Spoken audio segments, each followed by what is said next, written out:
I'm done. You want to talk about regretting your vote? I never thought I'd say that, but I regret my vote. I voted for Trump. I voted for Trump, and I regret it now. As a Hispanic, I voted for Donald J. Trump. Dude, I regret it so much, man. I am regretting my vote for Donald Trump. Accountability is taking responsibility for one's actions, and that is what I'm doing. I voted for no new wars. That's what I voted for. And unfortunately, it doesn't seem to be getting us there. So we'll see how it turns out. He did promise not to get involved in any foreign wars. I know that. But he would not be the first president to break a promise. Pretty much the main reason I voted for him was to be tough on Iran. I think this is pretty much the best he could have done. I'm not afraid to admit when I'm wrong. In fact, I'd rather know the truth, even if it means that I'm wrong. And so with that, I'll say I was completely wrong about Trump. The media played me. They played me really good. You see, I was a Bernie Sanders supporter. I loved Bernie. You know, I voted for Donald Trump, and now I regret it, because now, since Elon Musk took over, I lost my job. So how are we, the people that voted for Donald Trump, supposed to continue to support him when his name has been mentioned 5,000 times in these files that have been dropped?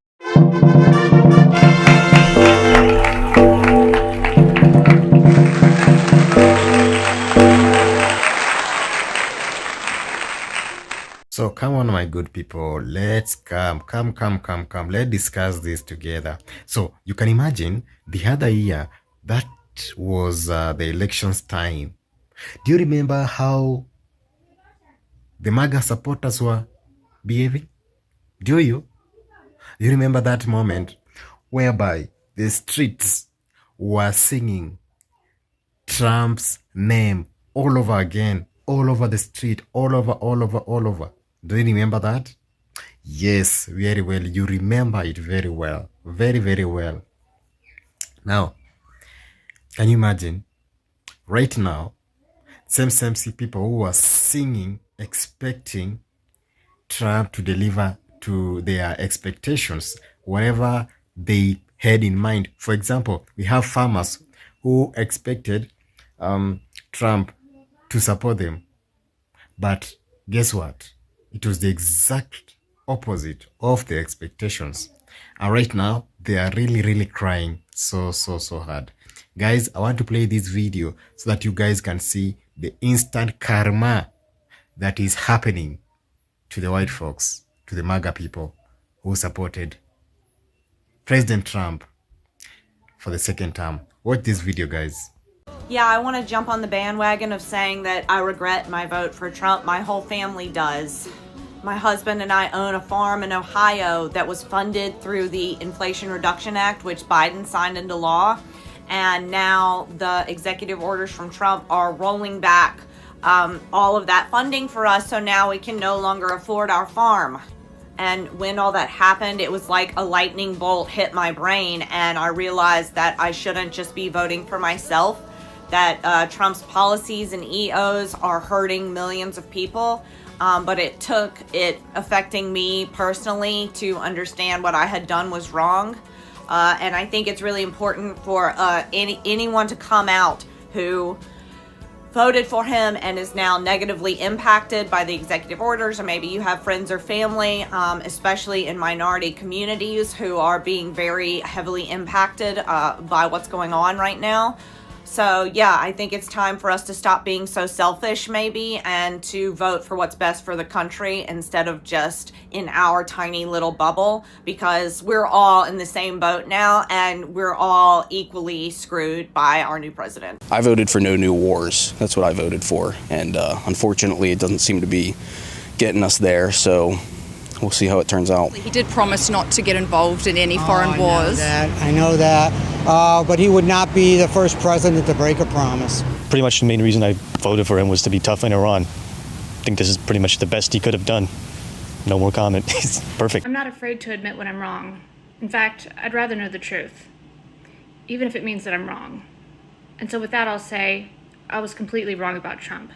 Watching the MAGA reaction to Trump's war on Iran has made it so glaringly obvious that they never had a core ideology. It's all about this cult-like following of Donald Trump. What he says goes. If he contradicts himself and what he campaigned on, it doesn't matter because he is the unfailing leader. If Joe Biden gave a speech asking MAGA supporters to make peace with the idea that American soldiers would lose their lives in a war for Israel's benefit, people would lose their minds. He literally ran as the pro-peace candidate and criticized everyone else for spending any money abroad, but now he's all about regime change? The MAGA movement was allegedly all about keeping American taxpayer dollars in the United States, and yet suddenly all of these Trump supporters are on board with the fact that no, we are going to spend our taxpayer dollars bombing Iran. The craziest part to me is that when they're confronted with their hypocrisy, they pretend like nothing is there, like they can't see it. Trump himself has made contradictory statements about ever getting involved in Iran, and yet here he is, and he can't even seem to square it. Yeah, we voted for Trump because he promised while he was campaigning like a million times that when he got into office he was going to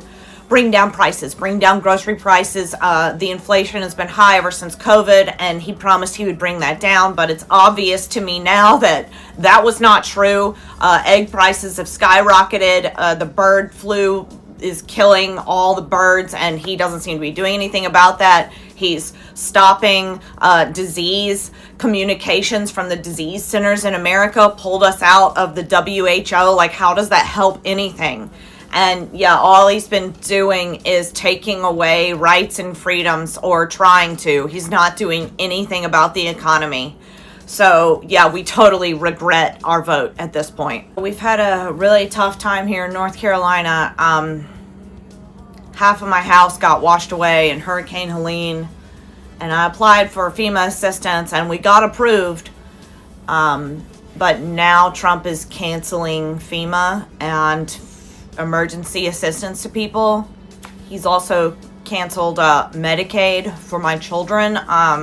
I know they said they put a halt on his freezing of the funds, but the Medicaid portal is still not working, so we can't access anything for our children's health insurance. I'm done. You want to talk about regretting your vote? I never thought I'd say that, but I regret my vote. I voted for Trump. I voted for Trump, and I regret it now. As a Hispanic, I voted for Donald J. Trump.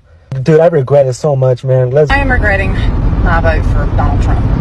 Who voted for Donald Trump and now I regret it. A lot of people who were like me voted for Trump and have to account for that. I regret voting for Trump. So deeply regret my vote for Donald Trump. I regret voting for Trump. I was a dumbass, voted for Trump. It was the worst decision I ever made. I've seen the light, and I got out of MAGA. A lot of us there have seen the light. We have deep regrets. I feel guilty because I voted for Trump twice. I feel very guilty because I feel responsible. That's why he's still running.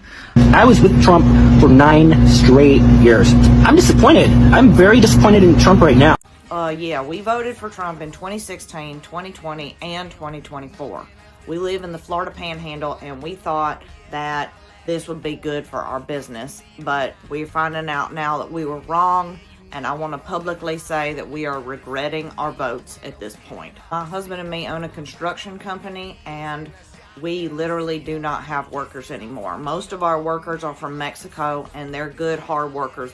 I talked to a few of them, and they said they were just too scared to come back to work because of all the raids. Our construction company's likely to go out of business now, and we don't know what we're going to do, but we're never voting for a Republican again. Ron DeSantis and Trump have been passing laws that negatively affect our business, and I just want to say that I'm sorry for voting for him. I grew up Republican, and it's all I've ever known, but now I can see that me and my whole family have been very wrong about this. So we hope that 2026 comes and we can take back the House and the Senate and stop him from what he's doing. It's Joe from Georgia. So voting has consequences, and those voters in the states of Kentucky and West Virginia are finding out that their vote, which by the way was overwhelmingly for Donald Trump in 2024, is coming back to haunt them. And the haunting is in the coal industry. The coal industry's had a tough time for decades. However, they had seen a new revival in that because they had a huge buyer in the world. Guess who? China. China is the biggest consumer of coal in the world, and they were buying it from companies out of West Virginia and Kentucky, where thousands of people are employed in the coal industry to make their living. Well, those people have been voting staunchly Republican for years. Well, in this instance, they are finally finding out that maybe they made a mistake. And not maybe, because the coal industry, once again, the largest consumer in the world of coal is China. The tariffs have made it to where China will not buy American coal. And without buying American coal, you're putting tens of thousands of people out of work in Kentucky, in West Virginia. So once again, voting has consequences. And you're finding out in Kentucky, in West Virginia. Good luck. So how are we, the people that voted for Donald Trump, supposed to continue to support him when his name has been mentioned 5,000 times in these files that have been dropped? We're going to play this video in full. But first, we have to fact check her in real time. Check this out. It wasn't 5,000 times that his name was mentioned. It was 38,000 times across the files, including mentions of Trump, Melania Trump, Mar-a-Lago, and related terms. It's mind-blowing. Did you really have to see the files to know? Accountability is taking responsibility for one's actions, and that is what I'm doing. You know, I voted for Donald Trump, and now I regret it, because now, since Elon Musk took over, I lost my job. This last night in the hotel, I was ahead of the broken pencil department, and I just got word that it's pointless. So a farmer who voted for Donald Trump is now begging Donald Trump to stop his trade war. Here is a photo of a farmer who went on CNN to quite literally beg Donald Trump to stop his tariffs, which are clearly impacting this farmer's livelihood and his business. But my message to this farmer is, were you not paying attention to the entire 2024 election cycle when people like me and millions of others were warning that Donald Trump's tariffs would impact you and your industry specifically? Were you not paying attention to all of the times Kamala Harris went to every single state in America and told you 100 times that Donald Trump's trade war would decimate particularly red states? So, I don't know. I used to have sympathy and empathy for these people. I don't want anyone to lose their business. Yet at the same time, how can you feel bad for someone who voted for their own demise after they were warned 100 times that it would happen but went on to do it anyway? This is FAFO. Farmers across America helped propel Donald Trump back into the White House in November's election.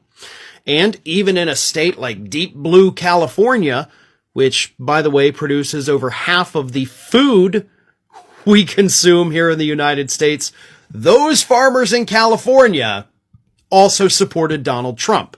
Now, because of the Electoral College, their votes really don't matter all that much, but these farmers said, by God, I want Donald Trump up there.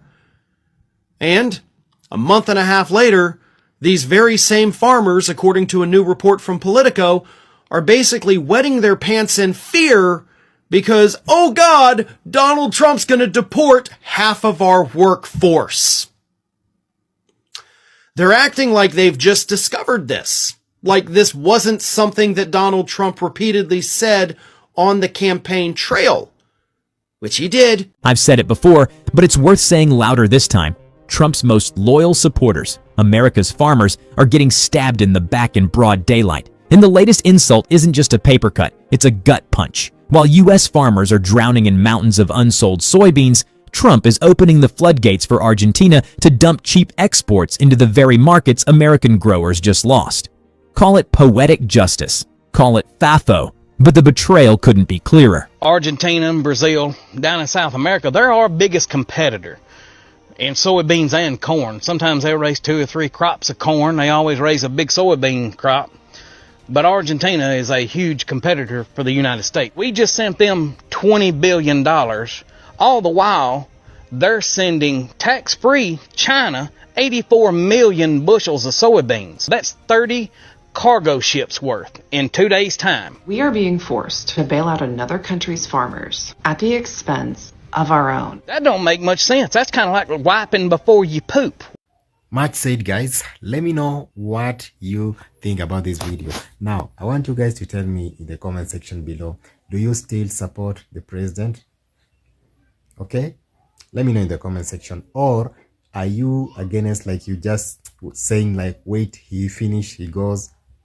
Let me know. I know there's some good things he has done for the country, not only the part, the other side, you know, there's some other good things that he has done. So let me know in the comment section, do you support what a president is doing, and or do you feel like you have been betrayed? It's a betrayal. Let me know in the comment section, guys. And don't forget, guys, to like this video and subscribe to this amazing channel, so that, guys, you can be able to get all the time whenever I upload a new video, you'll be the first one to watch, guys. Thank you so much, guys. Until next time, have a great morning, afternoon, or evening. See you in the next one. Bye bye for now.